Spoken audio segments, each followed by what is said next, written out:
yung sa aking paglabas.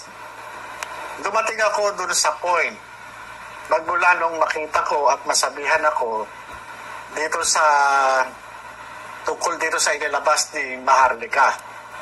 Kung mapapansin nyo, yung pagitan ng pagkakatuklas ko sa pagkakalathala nitong mga confidential documents na ito, umabot na humigit kumulang 5 araw. Doon, yung sa loob ng 5 araw na yun, magmula nung matuklasan ko ito, ay nagkaroon ako ng pakikipag-usap doon sa dati kong kasamahan. At ito, dumating doon sa point na sinabi na i-deny ko yan, i-deny na lang natin yan. Yes. At para wala nang gulo. Ikaw, nandiyan ka sa loob. Mayroon ka pang inaasam o pinoproject na kinabukasan. Profesional at personal. Yung kasama mo nasa labas. Pero alam mo, yung trabaho na yan. Bakit hahayaan mo yung kasama mo na alam mo yung trabaho na yan? Kung mo ba yung kasama mo, siya lang yung nakapirma at ikaw hindi nakapirma, okay lang. Ibig sabihin, okay lang sa'yo na mamatay yung kasama mo na yan dahil wala na siya dyan sa loob ng ahensya na yan. Totoo ba yan? Yun ang tanong niya sa akin. Totoo ba yan? Sabi ko, mama, yung ano na yan, ako nakapirma dyan. Sabi ko. Sabi niya, paano yan? Nakausap na ba si, sabi niya, si Francia. Sabi ko, ano sabi niya? Tanggi na lang daw namin, sabi ko sa kanya. Tanggi na lang, sabi niya kung pero hindi ka ba mapapahamak? Yun ang sabi niya. Ano ko ang problema? Pag tinanggi ko ito, at nakuha nila yung original na dokumento at dinala doon sa question document ng NBI o ng PNP, ikukumpara yung pirma ko at saka yung hawak nilang dokumento. Alam, mangyayari, di makakasuhan ako ng perjury. Kaso na naman, sabi niyang gano'n. Hindi ka pa nga nakakabangon sa mga kinakaso sa'yo ng mga kalaban mo dyan sa PIDEA. Sabi ko, ability. Ayun. Kung ikaw ay may mandato na ayon sa batas, kagaya ng Comprehensive Dangerous Strikes Act, wala ka bang gagawin? Wala ka bang motu proprio na gagawin para imbestigahin ito? Yung mga lumalabas na issue patungkol doon sa di umano'y paggamit ng illegal drugs ng Pangulo, wala ka man lang bang gagawing hakbang katulad ng ginagawa laban sa mga ordinaryong tao na nire-report na sinasabing involved sa kalakaran o sa paggamit ng illegal na droga? Kung baka sa ito, ang batas ba natin magkaiba? Valid question. Kung ikaw ba ay mahirap o ordinaryong tao, sakop ka ng batas? Valid. Kung ikaw ba ay nasa mataas na posisyon o nasa mayamang angkan ka o nakakariwasa ka, exempted ka? Hi guys, magandang araw po sa inyong lahat. Ito na naman po ang inyong lingkod, si DIY kay Kevin Po. At matutunghayan po natin ngayon ay ang interview ni Ka Eric Celis at si Doc Lorraine Badoy patungkol dito sa kay PIDEA agent na si Morales. So, ito po ang kanyang interview at maraming tanong si ang ating mga co-anchors ng Pilipinas Nating Mahal. Again, si Ka Eric Celis at si Doc Lorraine Badoy. So, tunghayan po natin kung ano ang mga sinabi niya patungkol doon sa mga tanong ng ating news anchor. So, ito na po guys. At bago po ako magsapol, ay ako po muna yung magpapasalamat sa ating mga viewers at lalong-lalo sa ating mga subscribers na patuloy na sumusuporta sa inyong abang lingkod na si DIY kay KB Informative. So, like and share po guys. Like, share, para sa ganon makarating sa ating mga mamamayang Pilipino ang nangyayari sa ating inang bansang Pilipinas. So, ito na po guys.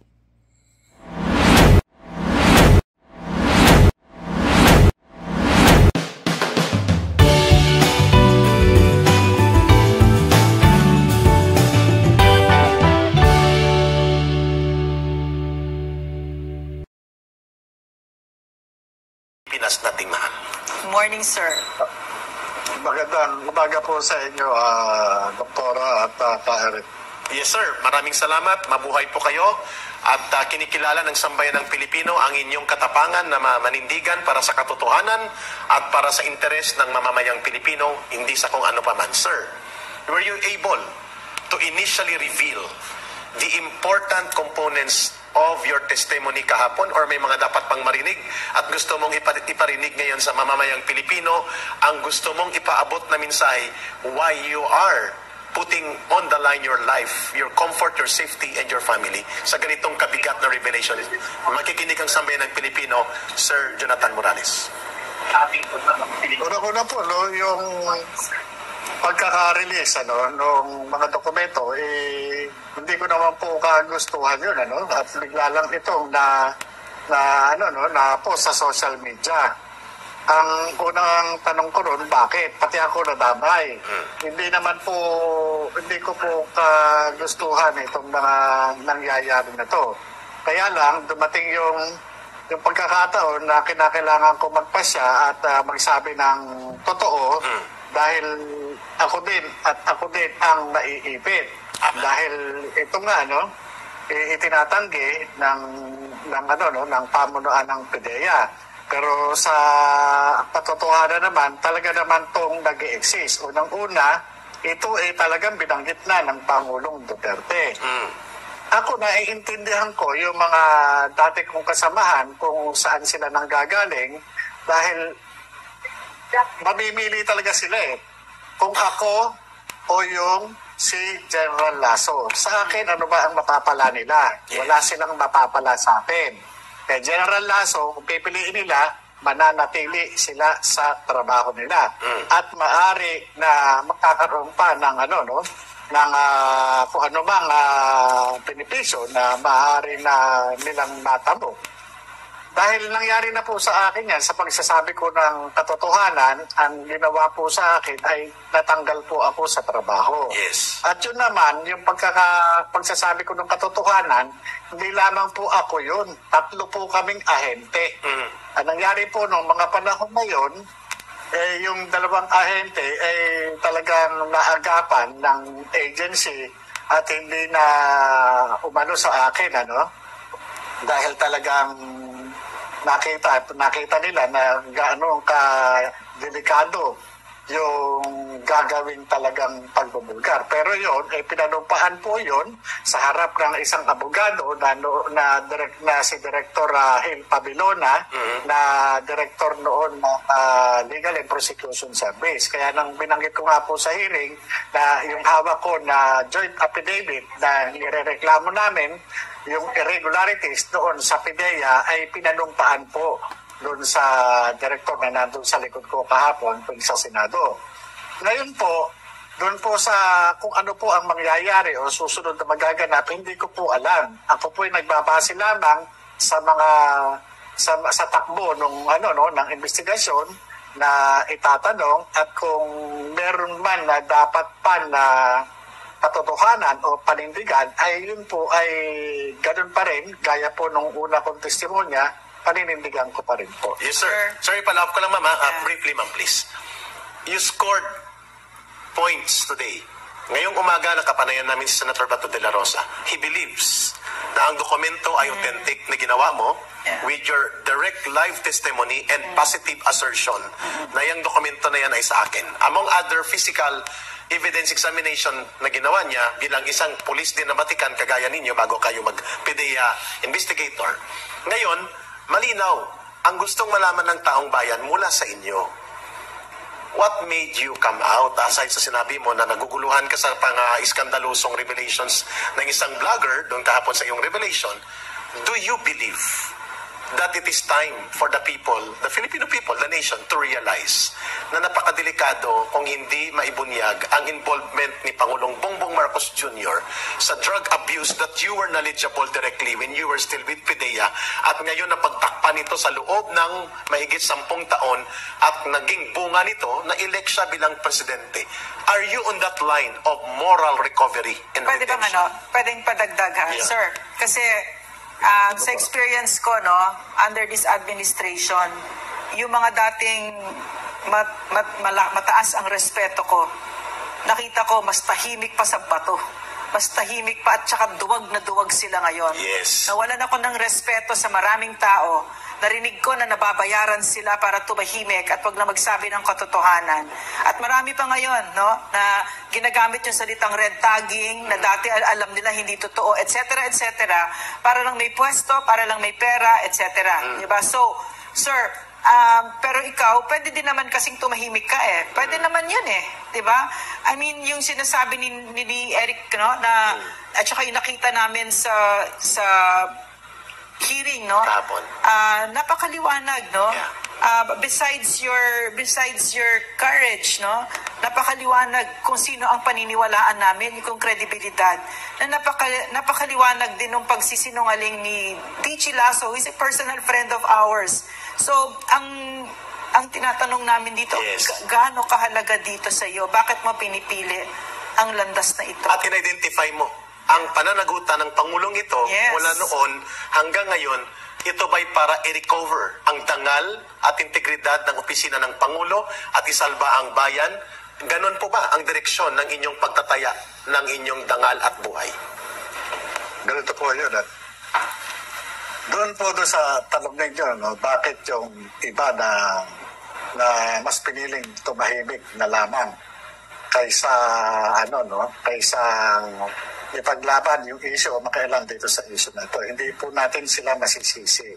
Sapagkat sa kanilang sa kanilang pamumuhay, mas pinipili nila yung kapakanan at seguridad ng kanilang pamilya. Hindi po natin masisisi. Sapagkat alam naman po natin na kakaiba itong impluwensya ng kasalukuyang gobyerno.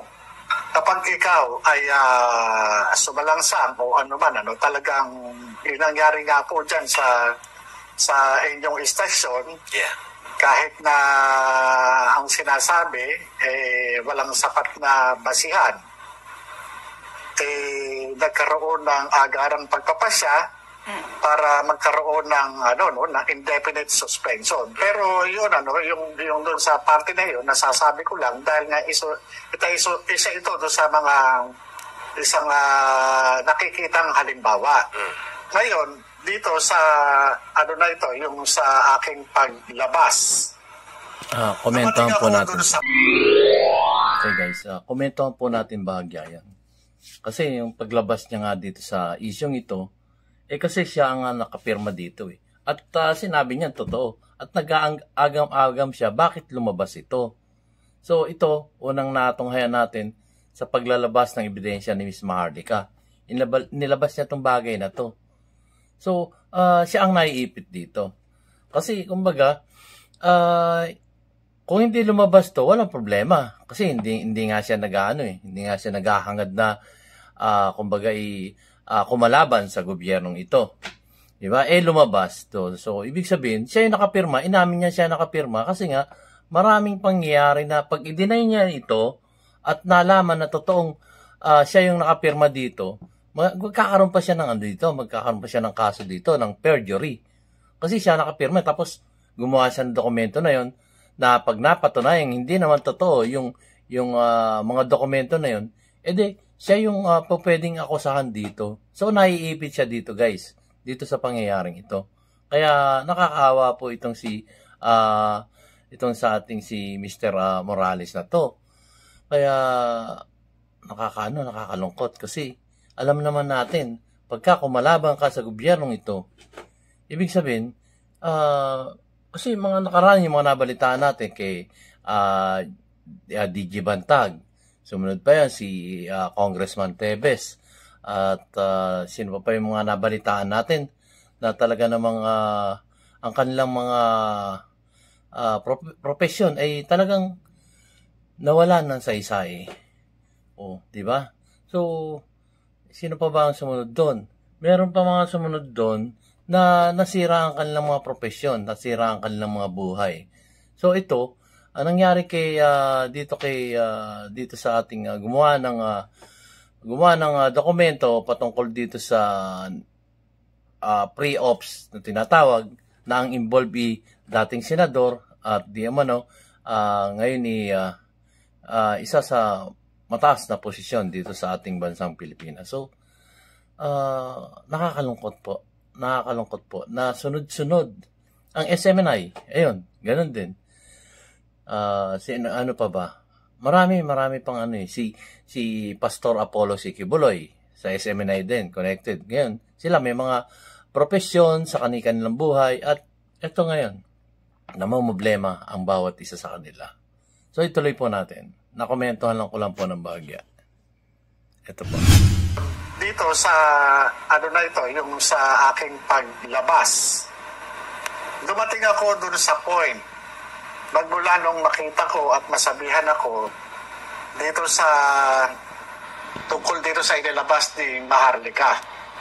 Kung mapapansin nyo, yung pagitan ng pagkakatuklas ko sa pagkakalathala nitong mga confidential documents na ito, umabot na humigit kumulang 5 araw.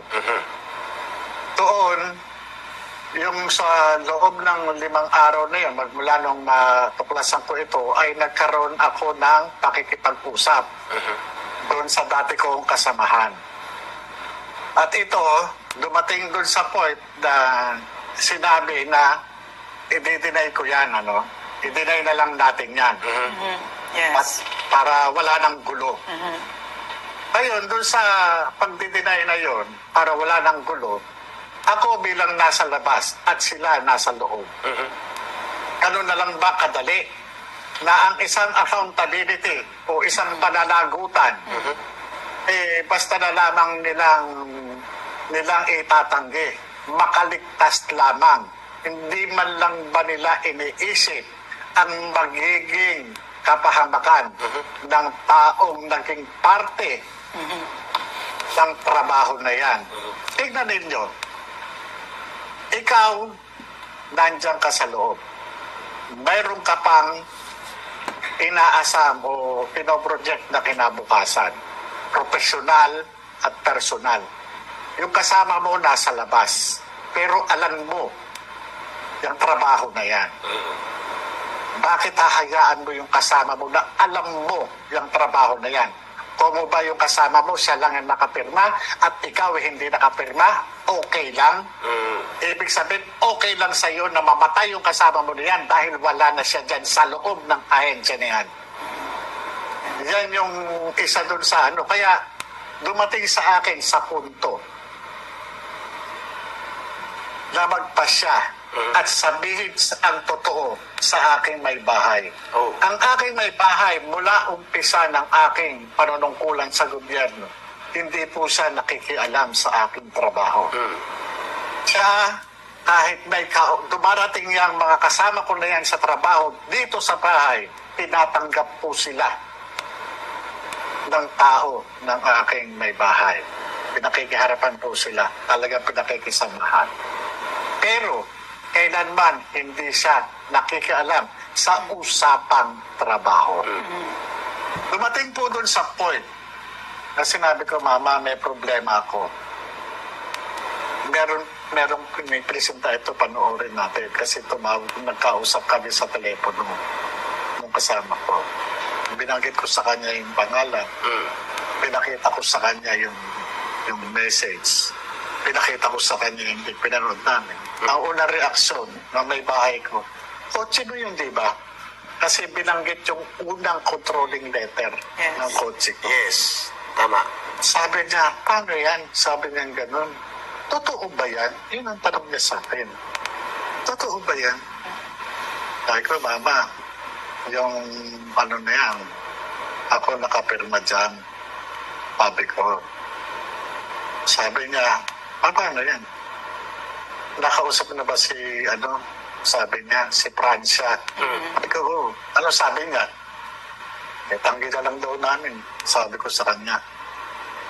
Tanggi nyo na lang, sabi niya kung pero hindi ka ba mapapahamak? Yun ang sabi niya. Ano ko ang problema? Pag tinanggi ko ito, at nakuha nila yung original na dokumento at dinala doon sa question document ng NBI o ng PNP, ikukumpara yung pirma ko at saka yung hawak nilang dokumento. Alam, mangyayari, di makakasuhan ako ng perjury. Kaso na naman, sabi niyang gano'n. Hindi ka pa nga nakakabangon sa mga kinakaso sa'yo ng mga kalaban mo dyan sa PDEA. Sabi ko, paano ang sabi ko sa kanya, araw-araw, hindi sa mapakali, bantulot siya. Ano ba naman yung pinagpapapasok mo? Sabi ko, mama, trabaho ito. Hindi ko yung matagal na yan. Bakit ginagamit na ganyan? Sino nagpalabas niya? Hindi ko rin alam. Sabi ko sa kanya. Hindi ko alam. Tapos sabi niya, ikaw kung ano-ano kasi ang pinapasok mo. Sabi ko, mama, matagal na akong wala na akong dyan. Hindi ko sabi kong ganun. Tapos, dumating yung, sabi niya, ba't hindi ka na lang sumulat dun sa hanggang sa napagpasyahan namin, nasulatan si Director General Lasso, sabihin sa kanya na wala akong kinalaman. Kasi talagang walang ibang pagbibintangan kundi ako. Kasi ako yung nandun nakapangalan. Madaling nagpalusot. Yung ibang kasamahan ko dyan, madaling magpalusot na wala sila accountability kasi wala silang pirma. Wala silang pirma. Talagang ako naiipit. Kaya sumulat ako. Sinabi ko sa kanila, hindi ako nagpakalat ng dokumento na yan. Pero yung dokumento na yan, ito yan. Pinaliwanag ko kung anong nangyari dyan. So, yun po yung nung nasulatan ko, gumaan yung pakiramdam ko. Umaasa ako na ipatatawag ako ng Philippine Drug Enforcement Agency para at least magkaroon ng kaliwanagan. Kung sino yung pangalan, paano kumalat, paano lumabas, saan nakalagay ito. Pero wala po ako natanggap na patawag mula sa Philippine Drug Enforcement Agency.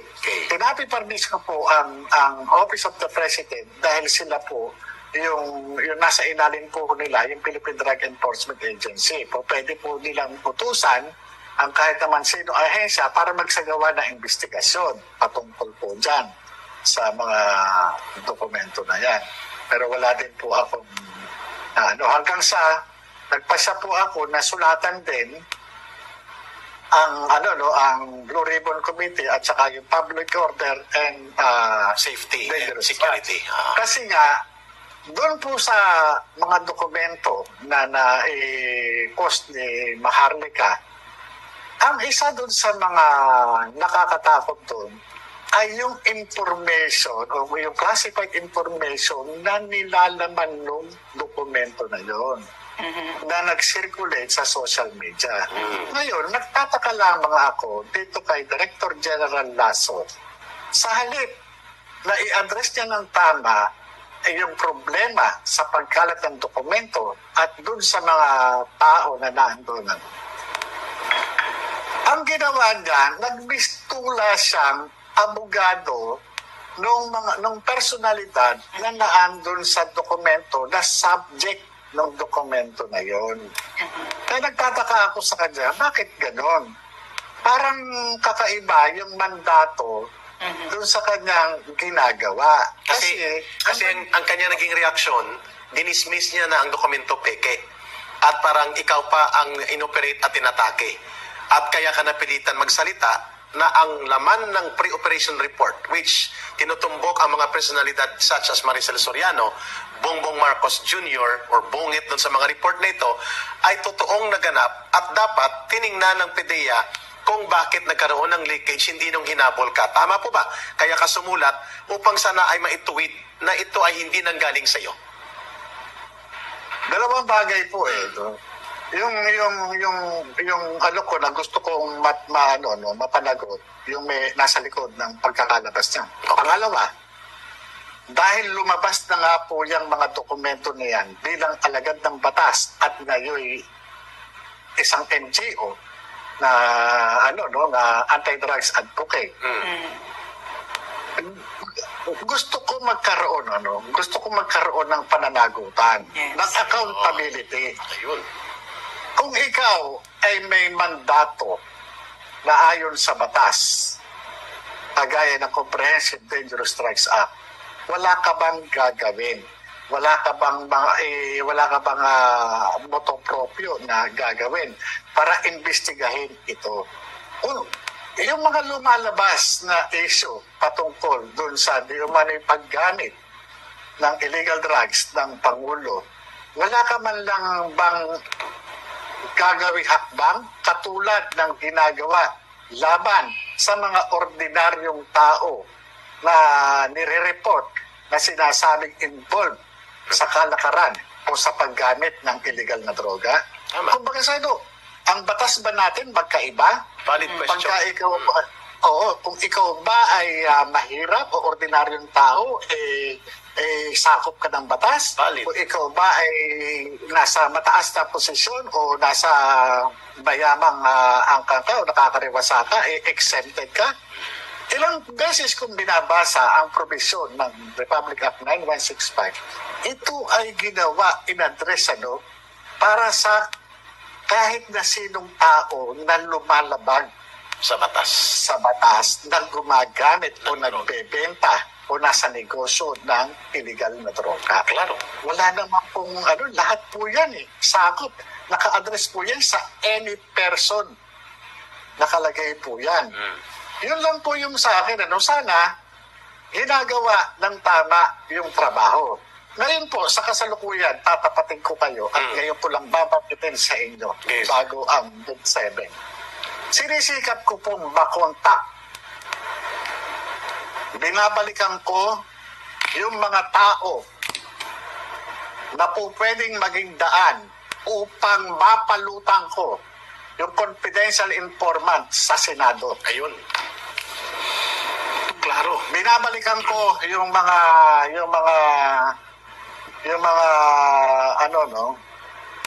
yung mga nangyari noon kung paano dumating sa opisina yung confidential informant. Maganda yan, sir. At mabigat yan na corroboration and affirmation of your revelations. Ma'am, may tanong nga sa iyo, sir. Dito, si Ma'am Lorraine. Hold your line at mag-interact siya sa iyo. Sir, yung parang sa akin, kahapon pinapanood ko kayo, parang for me, the best part, yung best part na sinabi mo, yung minention mo yung pangalan ni Bongbong Marcos. Exactly. Kasi nga, yung sinabi mo na nobody is above the law. Lahat tayo ay pantay-pantay sa batas. So, bakit hindi natuloy itong drug bust na ito? Kasi, bakit na-cover up? Kasi may nag-intervene, si Paquito Ochoa, executive secretary nung panahon na yon. At siya ay isang senador, si Bongbong Marcos at that time. At ito ay, hindi lang nangyari ito kay Bongbong Marcos, kundi sa napakaraming Pilipino, no? Pag mahirap ka, huli ka, no? Pero sa kanya, buong buhay niya, porket Marcos siya, maraming nagtatakip para sa kanya.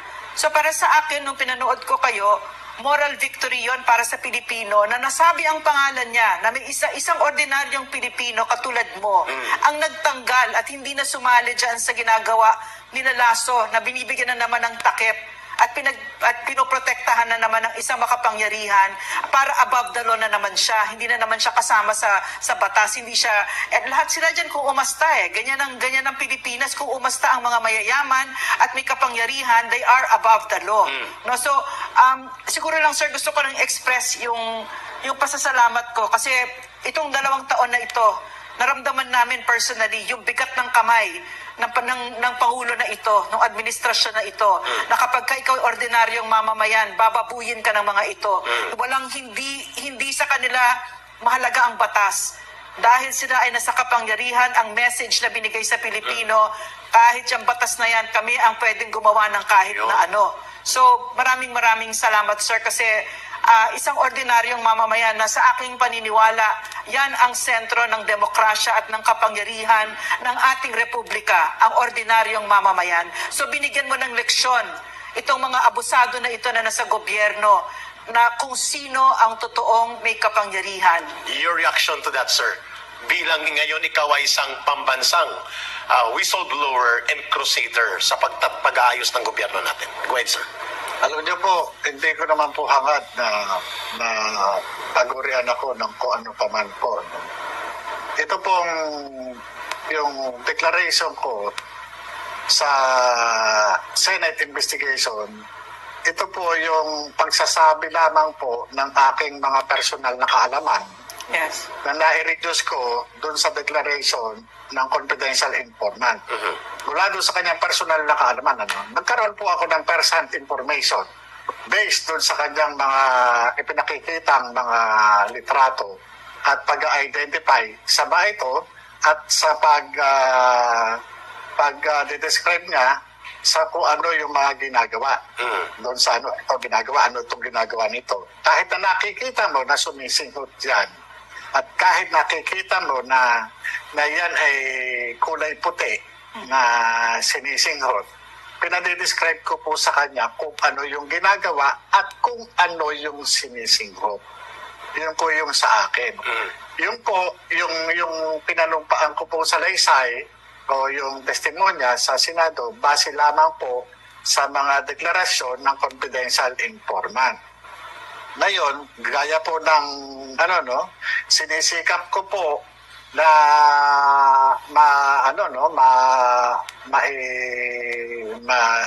contact yung tao na aking na-interview, nakuna ng salaysay, para siya mismo yung magsalita doon sa Senado.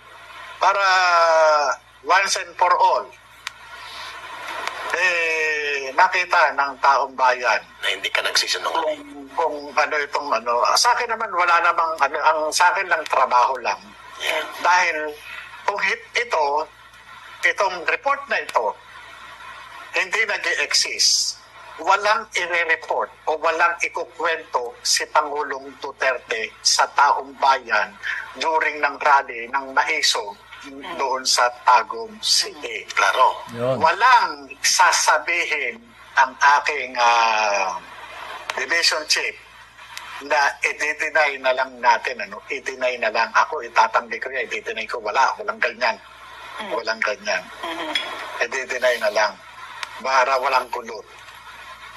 Walang igaganon kung wala yan. Sir, Kaya nga, sir, opo, excuse.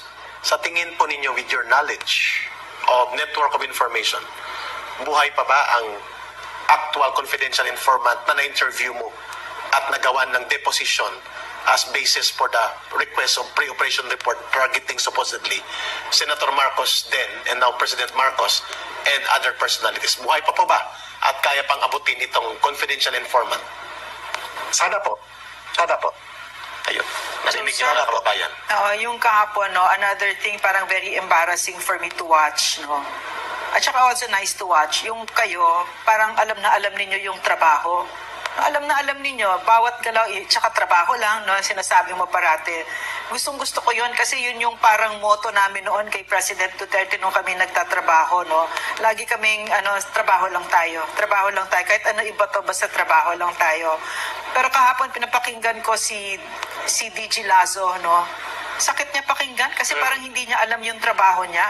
At saka yung laging bumabalik ka sa mandato. Yun mahalaga yun yung bumabalik sa mandato kasi nakita ko under this presidency, lumalayo na yung usapan ko pero gusto ko lang sabihin lang yon na napakahalaga. Katulad kunyari ng PCO, Presidential Communications Office, hindi nila alam mandato nila, para nakakagulat masyado. Kasi nakita ko, ang leadership na ito, kahit siya hindi niya alam yung mandato niya. So, it has become, yung leadership, talagang apektado silang lahat. So, gusto ko makakita talaga ng lingkod bayan na alam niya yung mandato at yung trabaho niya. So, kahapon hindi ka malusutan kasi alam mo talaga kung ano yung sinasabi mo. Yes, sir.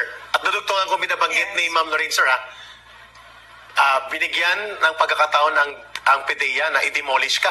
No, in fairness, Right away. Right away, demolition job, Demolition job. denial, and then sinalangan ka ng 8 na magdi-deny ng iyong sinasabi. But, you stood your ground. Yeah. And hindi nila natinag ang iyong direct assertion, personal direct knowledge, and revelations in spite na 8. Yung 8 sinabi nila, iwas talaga sila to confront you, but you were confronting them with your truth. Ang tanong namin ngayon doon sa observation na yan, Mr. Morales, you were very certain of the truth. Ikaw ba ay convinced? Convincido ka ba? Opo. Habang tinitipa mo, we will use your word, tumitipaka sa direct investigation of the confidential informant doon sa kaso ng supposedly operations para arestuhin sina Marcos Jr., Maricel Soriano, among others, during the time of direct interview and up to the present that we're talking to you, and you are now at the Senate investigation, are you convinced that the President should have been targeted and executed with operations because you are convinced of the revelations of the confidential informant? You as an investigator, sir. Una-una, no, kaya nagkaroon ako ng motivation para idokumento yung declaration ng confidential informant ay dahil doon sa mga litrato. Ang litrato na nakaprint sa papel, ano, nung makita ko at pinakita yung pinanggalingan ng printed photos mula doon sa cellphone, pareho eh. Pareho. At yung mismong tao na kumuha ng picture ng mga stolen shot ay kaharap ko. Nakitang-kita ko, humihiti ay sumisinghot ng white powdery substance. In-identify sino-sino itong mga ito. Bagamat kita ko yung mga tao, kilala ko yung mga tao, pero pina-identify ko dun sa confidential informant. At sino sila? Sabi niya, si Maricel Soriano, ito si Bongbong Marcos. Pinahulit ko pa kung ano ang alam niyang pangalan itong mga ito. Hindi ako nagsabi niyan. Grabe. Yung confidential informant. Ano ang access niya? Ano ang access niya? Sinagot din niya. Ano siya dun? Bakit nandun siya? Sinagot din ng confidential informant. Unti-unti kong inaalala yung mga panahon na nakaharap at nakunan ko siya ng salaysay. Kaya nga sabi ko, itong pinagmulan ng tao na to, sabi ko, ito lang yung po pwedeng maging daan para muli ko siyang makaharap doon sa Senado. Para mabigyan siya ng pagkakataon kung ano, no. Sana buhay pa sa sir, at matugtungan. Para na rin matiyak yung kaligtasan niya. Sana, kung dumating man yung panahon, magkaroon ng garantiya, yung totoong magbibigay ng protection sa kanya. At sa iyo. Yun lang ang talagang problema. Kasi kung ang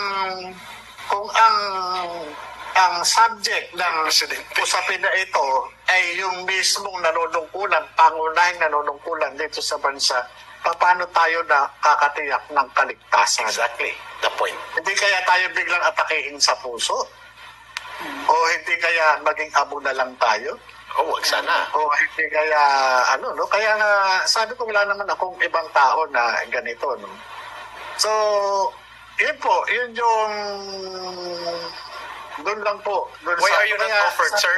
Why are you not offered security by the Senate? Or did they offer it through Senator Bato? And are you willing to accept it with your family? Gano'n naman po. Opo, gano'n naman po. Pero sa akin naman po, no, kaya nga sabi ko po kay Senator Bato sa, on the record naman po yun. Wala namang mag-i-interest sa akin dito, kundi yung, si Pangulong Bongbong Marcos. Dahil ito lang naman yung issue. Kumbaga sa patahimikin nyo na yan para hindi na nagsasalita. Patahimikin nyo na yan para hindi niya na maiharap yung testigo niya. Patahimikin nyo na yan. Diba? Kumbaga sa kaya nga ang PIDEA, talagang sinisikap nila nag-ibain. Ibain yung aking kredibilidad, ang aking pagkataong matagal ng durog. Tama. Durog na durog yung pagkatao ko. Pero yung tao dinurog nila na naging pulpos, ito yung magiging puwing sa mga mata nila. Exactly. Pati sa piningan. Tandaan nila yan. Sir, Tandaan nila. Sir, napakaganda ng sinasabi nyo. No? So, kasi experience din namin yan na kinikasing kami, hinaharas at tinitreten at intimidate dahil nagsasalita ng katotohanan.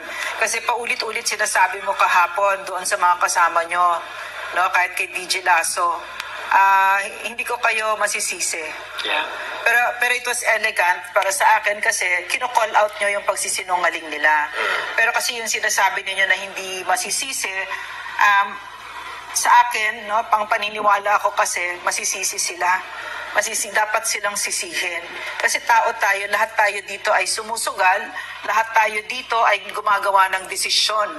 At yung desisyon na yan, hindi lang tayo ang maapektuhan, kundi ang mga anak natin at ang salinlahing Pilipino. So lahat tayo dito tumitindig. At katulad nung sinabi mo dito, kung may mangyari sa ating tatlo dito, isa lang naman talaga dito ang pwedeng gumawa niyan, at yan si Bongbong Marcos, no? So yun yung tama po. at saka yung sinasabi mo, sir, no, na yung mga nagsinungaling kahapon, sisisihin natin sila, no, meron silang sagutin sa Pilipino, Liabilities. no, at sa sarili nila at sa kung ano pang paniniwala nila, no. So hindi sila off the hook. At sir, yun ang tanong ng taong bayan sa inyo. Ang paglantad ninyo ay hindi maiiwasan ang napakalubhang panganib sa buhay ninyo, sa pamilya ninyo, sa mahal ninyo sa buhay. Naranasan ko rin yan, Sir Morales, nang lumantad ako laban sa organisasyong pinanggalingan ko. Hanggang ngayon. Hanggang ngayon. Ang CPP, NPA, NDF na pilit nating pabagsakin ang terorismo nila, kaya tumulong tayo sa gobyerno. Ang tanong, sir, direktang tanong sa inyo, baka hindi pa ito na tanong sa inyo. Bilang batikang investigador, PDEA Operative, Intel Trained, Investigation Trained, naniniwala pa rin ba kayo na ang validity ng 2012 operations na hindi natuloy at kung kaya nagpapatuloy ang kontrobersya at iskandalong ito ay sapagkat naniniwala pa rin kayo na si Bongbong Marcos Jr. bilang Pangulo ng Bansa is still into drug abuse and drug addiction na dapat matigil na at dapat panagutan niya at huwag mailagay sa panganib ng isang problematic mental state level ng Pangulo dahil sa involvement sa drug abuse. Do you believe it na ganun pa rin ang kanyang ginagawa ngayon? Batay sa iyong kalaman sa investigasyon mo. Kung ang tinutukoy nyo is yung validity ng pagsasagawa ng investigation, wala naman pong expiration yan. Ang investigation po, ang importante lamang po dyan is to determine the facts and circumstances. Okay. Kung kagaya niyan, kung tayo nag-iimbestiga, kaya tayo nag-iimbestiga, gusto natin may malaman. Meron tayong gustong madetermina. Kung yan, bibigyan natin ng limitation o ikakahon natin yan, mawawalan ng kakayahan o ng kalayaan yung nagsasagawa ng investigasyon o yung isinasagawang investigasyon. Ang investigation dapat walang harang. Yes. Wala siyang mga boundaries para malaya niyang makuha yung mga kinakailangan niyang makuha. Kaya nga nag-iimbestiga, nagsasaliksik. Tama. Diba? Nagsasaliksik. Nagkakaroon ng pagsubaybay, nagkakaroon ng mga test, nagkakaroon ng observation. Yun po yan eh. Ngayon, yung sinasabi niyo po kanina, ibabalik ko lang. Yes, sir. Sa mandato. Bilang halagan ng batas, mayroon kaming mga sinusunod na panuntunan. Ano ito? Ito yung presumption of regularity. Yes. Ibig sabihin, huwag kang lalabas dyan. Kung kinakailangan tumawid ka sa lubid o sa alambre, gawin mo yan. Dahil ganyan kasilan ang ating trabaho. Hindi po pwede na magkakamali tayo. No margin for error. Ngayon, kung ikaw ang pinuno ng liderato o ng isang ahensya, dapat maging sensitibo ka. Maging metikuloso ka. Dahil hindi po pwedeng kakitaan ka ng kaanumang kasablayan dahil hindi ka irerespeto ng mga taong nasa likuran mo. Kapag kaya nakitaan ka ng kasablayan, ganyan lumalabas yung mga informasyon sa loob ng opisina. Klaro. So sir, nakita natin kahapon yung todo depensa ni DJ Lasso sa Pangulo, no? Kitang-kita at yung pag-demolish sa inyo. So, tama ba na maisip namin ngayon, no, na ang PDEA ay nanganganib sa ganyang klaseng leader? DJ Lasso. DJ Lasso, Saka, yes. saka ba naman makakakita, no, na mismong tauhan magsasabi unpopular yung kanilang DJ? Yeah. Di ba? Kumakalat ngayon. Saan ka ba naman makakakita? Magta-transfer ka ng tao, mag-a-answering back. Oh my. Saan ka ba naman nakakita? Agency order, napunta kay Maharlika, nag-transfer ka ng tao, kakaiba ito Grabe Kakaiba ito. Agency Sa order. PNP ba nangyari dyan? sa AFP ba nangyari yan? No. Tama. Ang agency order, may security classification yan na restricted. Yeah, internal documents yan eh. Hindi po pwedeng kumbaga sa kaya nga, kung kaya, bakit restricted dyan? Kasi nga, may mga itinatago dyan, may mga confidentiality, dahil na maaaring manganib yung buhay ng tao na magta-travel or na nare-reassign. Pwedeng abangan yan kung saan man, di ba? Nandyan yung, di ba, shortest travel route, ganyan, o kung authorized ba, o di ba? Tama ka. May mga ganyan yan eh. Kaya, Sir, may binanggit ka sabi maganda ko kanina, sir, agawin ko na ng konti. May binanggit ka kanina maganda. Ito, sir, ang magandang binanggit mo na ang investigation hindi pwedeng limitahan. Ibig sabihin, hindi pwedeng sabihin ni DG Lasso at ng taga-PDEA na 2012 pa yan eh. Matagal na yun, tapos na yun. Yun ba ang tumbok mo?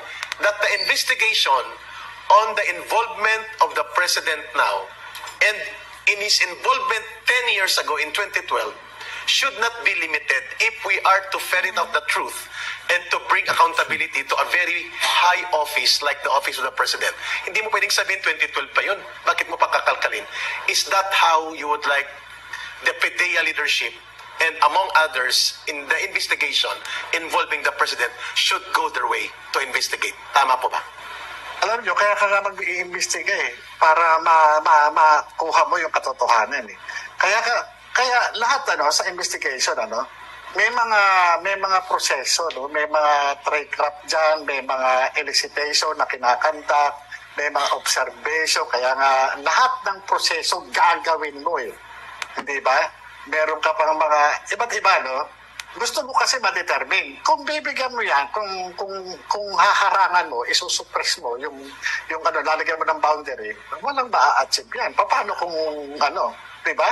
Tama. O papalagay na sa geographical location o situation. Kung ang iimbestigahan mo, halimbawa Quezon City, pero nandun pala siya sa Marikina, ibig sabihin hanggang Quezon City ka lang, kasi hindi ako pwede punta ng Marikina. Logical.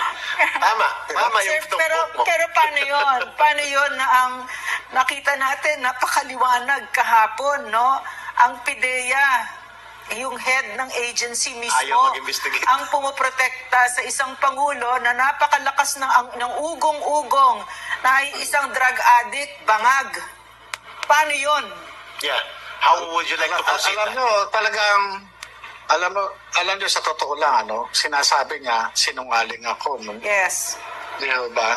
Sinasabi niya, Ulit-ulit nila yun. kung ano man, kakanyahan niya bahala siya, kumbaga, sa kaya lang, nakikita ko naman, kung sinasabi naman niya, ginagawa niya yung mandato niya, ano ang tawag sa kanya kung hindi niya ginagawa? Sabi niya, ginagawa niya yung mandato. Kung ginagawa niya yung mandato niya, di inimbestigahan niya na yung discrepancy doon sa drug test. Isa yun. Nasa power ng PDEA, nasa Republic Act 9165, yung authority para mag-issue ka ng subpoena, duces tecum, and ad testificandum. Bakit duces tecum? Pag nagsubpoena siya doon sa drug testing facility, mapapasubpoena niya yung mga logbook, yung mga kung ano ba yung dinaanang dokumento ng proseso ng drug test. Pati yung paglalogbook niya, pagpaproseso, kung ganito, ganyan, di ba? Ano yung nakasulat dyan. At testificandum, yung testimony ng doktor o yung pathologist niya, kung ano man, medical technologist, nandyan. Yung mga admin staff dyan, nandyan, Yun marami kang makukuha kung gusto mo. Kung gusto mo gawin yung mandato mo. Kaya nga, napaka-importante rito is yung presumption of regularity. Kung shortcutin mo, wala irregular, wala ang mangyayari sa atin. Di ba? Kagaya niyan. Kung ang mandato mo, sinunod mo, ginawa mo, hindi mo ako gaganyanin. Yes. Yan ba yung presumption of regularity? Ano ba ang trabaho mo? Mag-prosecute ng isang investigador na nagkaroon lang ng personal information mula sa declaration ng confidential informant? Ano ba trabaho mo? Abogado ka ba? Piskal ka ba? Para usigin mo yung isang nagpipresenta ng kanyang personal information doon sa isang investigation. Klaro. Kasi nga, Diba, sir, katulad lang tayo na resource person? kasi nga, sir, tingin ko, no, napaka-weak ng leadership natin ngayon na ang hinihingi, number one, loyalty kesa sa competence. So, yun nga nakita ko kahapon, parang hindi niya alam yung mandato niya. At paulit-ulit ko nakita yan sa lahat ng mga ahensya. Pero ang mga pinaupo ay mga loyal. Talagang pagtatakpan talaga sila. So ito yung crisis in leadership na nararamdaman natin ngayon. At ang tanong dyan, Ma'am Lorraine, kay Mr. Jonathan Morales, sir, tinaya mo na dito lahat-lahat. Yeah. Tumaya na rin dito sila Senator Bato de la Rosa. Siya lang halos kahapon ang tumindig para sa inyo na mabigyan ka ng boses. Sinisip pa. Oo, at binabash pa siya. At alam natin, there will be political and other form of pressures against the senator. At handa naman daw siya. Gaano kayo kahanda at saan ito hahantong? Mr. Jonathan Morales, ang pananagutan ng Pangulo ng Bansa sa iyong mga nare-reveal ngayon ay nakasalang para hatulan ng taong bayan because we are not expecting PDEA to investigate their boss. Sabi mo nga, pero under the law, they have to do that. But under the convenience and expediency of retaining their position, hindi nila gagawin yon. Where do you like to see this? Nakikinig ang taong bayan kung bakit mo itinaya ang lahat dito sa revelations na ito. At sa tingin ko, hindi ito matatapos at hindi pwede ito daanan lamang ng pananahimik at pagbawalang bahala ng Pangulo. Go ahead po, Jonathan Morales, sir. Yung pag-testify ko rito is kung patotohanan, panindigan, yung mga first-hand information na nakuha ko mula doon sa confidential informant na merong personal knowledge doon sa alleged commission ng offense na tumutukoy doon sa di umano nefarious activity nitong sila politician Bongbong Marcos.